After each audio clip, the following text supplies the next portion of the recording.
Do not be conformed to this world, says the Bible.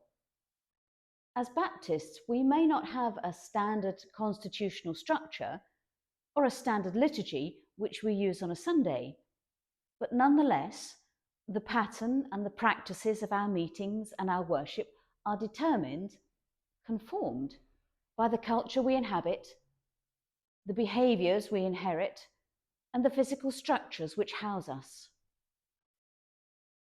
At Horfield Baptist Church, we are exploring how we've been conformed and perhaps even constrained by the wonderful building which we formerly inhabited, and the expectations of a legacy of being, at one time, the largest Baptist church in Europe. In more recent times, we've prayerfully conceded that we have experienced our magnificent building as a burden, spiritually, emotionally, and financially. And so, through a prayerful process, we've swapped premises with the local Anglican joint benefice, selling our building and purchasing what had been the parish rooms of one of their buildings, which is just 200 metres away on the same road. If you've never heard of such a thing happening before, it's because it almost never has. But both churches are convinced that this is the work of God. Each building is the answer to the prayers of the other church, and the exchange itself has been remarkably swift and without major hold-ups.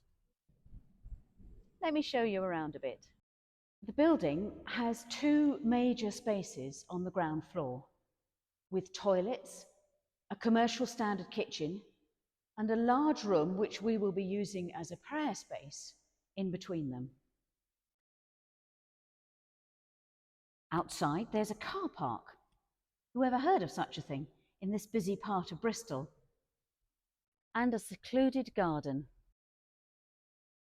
The larger hall is a beautiful space filled with light and air.